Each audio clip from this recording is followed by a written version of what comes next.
किसान भाइयों, आज हम बात करेंगे उड़द मूंग की खेती का खड़ी फसल में प्रबंधन कैसे किया जाए।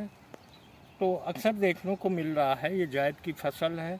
तो जायद की फसल में पत्ती लपेटक कीट एवं सेमी लूफर आदि सुंडियाँ आने लगती हैं, जो पत्तियों को नुकसान पहुंचाती हैं। हम ये जो उड़द मूंग की फसल होती है, ये प्रभावित होती है। तो इनके लिए तमाम किसान भाई केमिकल पेस्टिसाइड जो हार्ड से हार्ड यानी जहरीले होते हैं, उससे फसल को तनाव हो जाता है। तो आप ये देखें कि हमारे फसल में ज़्यादा हार्ड केमिकल की ज़रूरत नहीं है, क्योंकि यदि हम ज़्यादा हार्ड केमिकल का इस्तेमाल करेंगे तो फसल स्ट्रेस में चली जाएगी, उसको भी तनाव होता है और वो 8-10 दिन ग्रोथ रोक देती है। तो आज हम बात करेंगे ऑर्गेनिक यानी इको फ्रेंडली कीटनाशक की।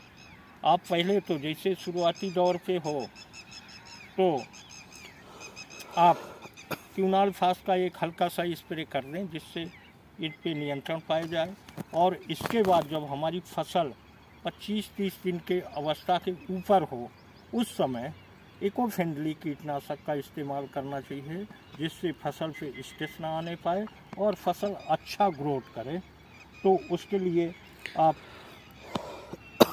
का एक नेचुरल कीटनाशक है, जिसको नीम पेस्टिसाइड से बोलते हैं, और वो हम आपको दिखा दें, ये रखा है नीम पेस्टिसाइड।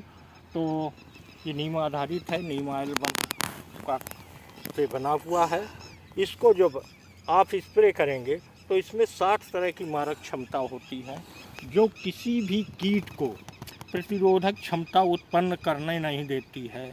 और ये यहाँ तक है कि ये जो कोई कीट अंडे रख दिया है आपकी फसल में, उसके अंडे के भीतर जाके इसके मारक तत्व उसको ख़त्म कर देते हैं। इसके स्प्रेइंग के बाद यदि कोई मक्खी इस फसल में आपके आना चाह रही होगी, तो ये चूँकि मेटाबॉलिज्म पर काम करता है, तो उसके मानसिक टावर जो हैं वो डिसबैलेंस हो जाते हैं, यानी ध्वस्त हो जाते हैं। तो वो फसल में आने की इच्छा नहीं करती है। इसके अलावा वो यदि आपकी फसल में किसी तरह से आ गई है और आपने स्प्रेइंग कर दी है, तो वो प्रजनन की क्षमता खो बैठती है, तो आपकी फसल में जो है अंडे नहीं रख पाती है। इसके अलावा जो मक्खी पे ये नीम ऑयल का स्प्रे हो जाता है, उसके जनन अंग जो हैं वो लकवाग्रस्त हो जाते हैं।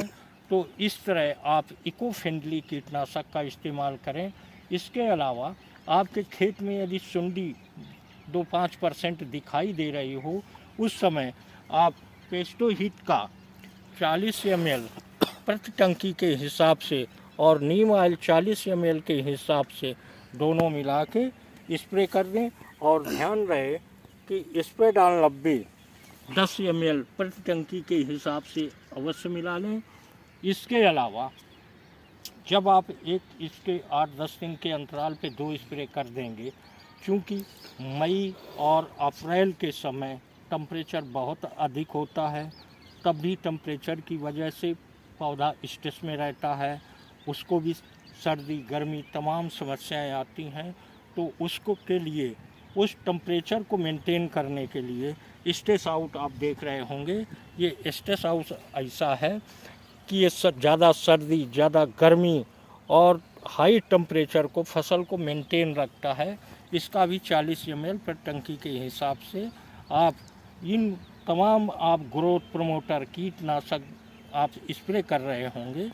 तो ये जो है स्ट्रेस आउट, आप जब इन घोलों का आप टंकी में भर लेंगे, उसके बाद आधी जब भर जाए टंकी, उसमें ये 40 ml मिला के पूरी टंकी भर के आप स्प्रे कर सकते हैं।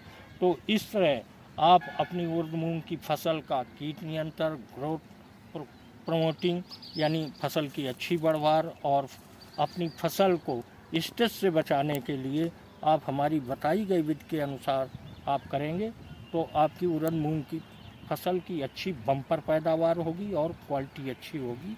धन्यवाद।